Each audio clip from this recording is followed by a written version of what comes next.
Okay, let's dive into this. Welcome to today's explainer. We're going to look at something that pretty much every single one of us struggles with, but honestly, we rarely ever talk about it with the compassion it actually deserves. If you're tuning into this, there's a good chance you deal with anxiety.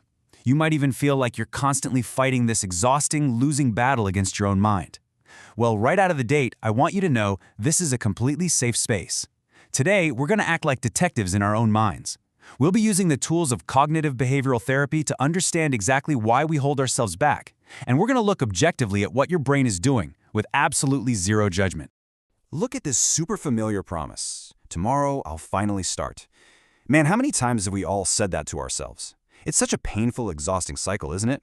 You promise yourself, okay, things are going to change. You tell yourself you'll finally hit the gym, or you'll sit down and actually write out that business plan, or you'll finally set some boundaries. But then tomorrow actually rolls around, and bam, the anxiety spikes. You overthink, you procrastinate, you find some totally logical-sounding excuse. And then comes the absolute worst part, that crushing weight of self-blame. You just sit there feeling like you've completely failed before you even took a single step. Which leads us to this incredibly heavy question. Why? Why do we keep getting in our own way? I mean, think about it. If we consciously know what we want, if we know what will make us happier and healthier in the long run, why does it feel like there is a literal, invisible brick wall stopping us from just doing it?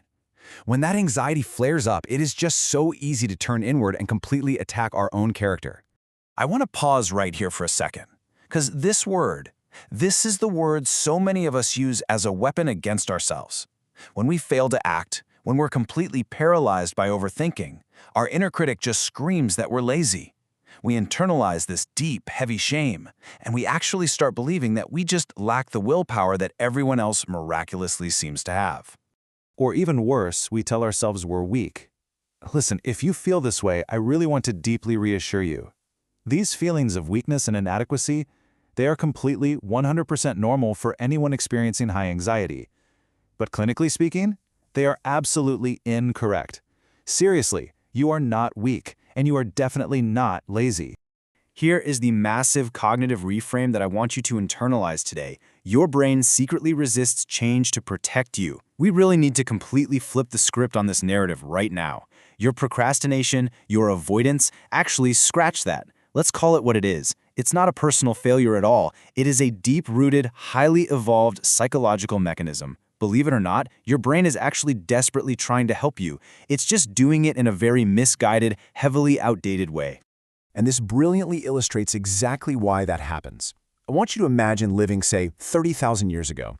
Back then, literally every unfamiliar place could be hiding a predator. Every risky, unknown decision could, quite frankly, cost you your life. Sticking with what was completely familiar meant staying alive.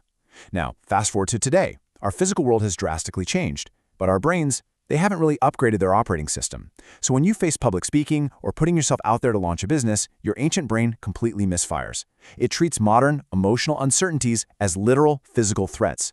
Your nervous system is ringing the exact same life or death alarm bell for a stressful email as it would for a hungry tiger. Because at the end of the day, your brain's ultimate evolutionary mission is to keep you safe. Not successful, just safe. I really want you to take a second and absorb this truth with unconditional positive regard for yourself. Change feels incredibly uncomfortable, and your anxiety goes through the roof, simply because your brain mistakes uncertainty for a life-threatening danger. It is literally just doing its job a little too well. It loves predictability, even if that exact predictability is what's making you miserable. So, the thing we casually call self-sabotage, it isn't intentional destruction at all. It is self-protection. It's a defense mechanism acting as a giant shield. When you feel that anxious paralysis set in, it's not because you are fundamentally incapable of doing the task. No way. It's your mind frantically throwing up a fortress to guard you from potential emotional pain. Let's break down exactly how these avoidance strategies play out in our everyday behavior. Look, if you never apply for that dream job, well, you practically guarantee you'll never have to feel the sting of rejection. Makes sense, right? If you never start the business, you never have to risk the public humiliation of failure. And if you never truly give 100% effort to something, you never ever have to face the terrifying possibility of discovering your actual limits. In the short term, this avoidance strategy is highly successful at protecting you from acute emotional pain. But, and this is a massive but, there is a huge cost to these safety behaviors. Avoiding short-term discomfort creates long-term regret. This is the tragic, heartbreaking irony of anxiety. The very habits and avoidance strategies that feel so incredibly safe and comforting to your nervous system today are quietly destroying the future you actually want for yourself. You are essentially trading your long-term dreams for short-term relief. And you know what? This self-sabotage is almost always fueled by our inner critic. In therapy, we call these negative automatic thoughts. Take a look at this thought right here. I'm not smart enough. Or maybe your personal flavor is, people like me don't succeed. Or, if I fail, everyone is going to realize I'm a total fraud. These are invisible beliefs that we just carry around with us all day long. We don't even realize they're just thoughts. We accept them as absolute, undeniable facts. So, how do we actually break free from this trap? Well, we have to challenge these hidden beliefs. When that anxious thought pops up and tells you you aren't smart enough, you need to mentally step back. Separate your core identity from the anxious symptom and ask yourself, what is the evidence? We literally have to put this thought on trial. Is there actual, factual, hard evidence that you are incapable? Or is it just a really strong, scary feeling? Now, what's genuinely fascinating and a bit frustrating about how our brain works against us during this mental trial is a cognitive distortion known as confirmation bias. It's essentially a mental filter. Once you harbor that hidden negative belief, your brain actively goes out seeking evidence just to prove it true.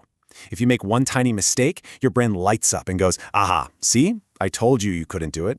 But when you actually succeed at something, you totally dismiss it. You say, oh, I just got lucky, or they were just being nice to me. You literally filter out the positive, which means the negative story you constantly tell yourself becomes the only reality you ever experience. And unfortunately, the modern environment we live in makes this infinitely harder. Just look at the stark contrast here. On one side, we've got our instant comforts, right? Scrolling social media, binge-watching shows, gaming, checking those endless notifications. On the other side, we have our real, meaningful goals, learning a new skill, building a business, getting fit. The things on the right side, they require patience, they require frustration tolerance, and a whole lot of navigating uncertainty. But the things on the left, they offer an immediate hit of dopamine with literally zero risk.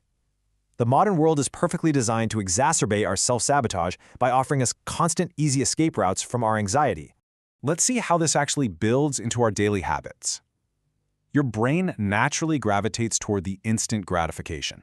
And again, not because you're weak, but simply because it feels safer and far more predictable. And remember, to your ancient brain, predictability feels like survival. Sitting on the couch endlessly scrolling through your phone carries zero risk of failure. Over time, choosing that safety becomes a deeply ingrained habit, a reflex reaction to absolutely any challenging emotion. So, the crucial point is this: you do not need to fight your brain. Think about it. Beating yourself up hasn't worked so far, has it? Instead, you need to patiently retrain it. We need to slowly show your nervous system that it is actually safe to move forward. This is exactly where we transition from just understanding our anxiety to actively treating it through our behavior. We do this by fundamentally changing how we approach tasks. Compare that massive, overwhelming expectation, like exercising for a full, grueling hour or sitting down to write an entire book, with a safe, manageable reality, just 5 minutes of stretching or writing a single paragraph. To an anxious brain, that large expectation looks like a massive mountain of dangerous uncertainty. So what do? We shrink it. This is the very core of exposure therapy. You take a daunting, scary task and break it down into a micro step that is so unbelievably small that it completely bypasses the brain's alarm system. You prove to your brain, step by step, that progress isn't dangerous.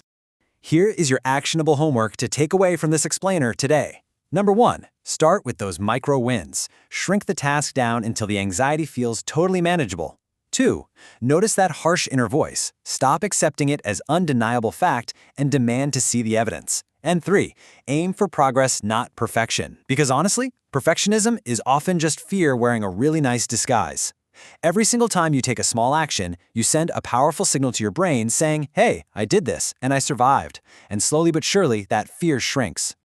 I really want you to let this final truth sink in today. Self-sabotage isn't proof that you're broken. You are not fundamentally flawed. Not at all. You just have a highly sensitive, fiercely protective brain that is doing its evolutionary job in a world it simply wasn't designed for. Acknowledge that. Maybe even thank your brain for trying so hard to keep you safe, and then kindly let it know that you are the one driving now. I want to leave you with a really powerful question to take into your week. The next time you feel that sudden urge to procrastinate, to pull back, or to just doom scroll when you know deep down you should be working on your goals, just pause, take a deep breath, and ask yourself this: is this really protecting me? Or is it just protecting my comfort? Answering that honestly is the very first step to finally building the life you truly want. Thank you so much for joining me for this explainer, and I really hope this helps you navigate your week with a little more grace and a whole lot more courage.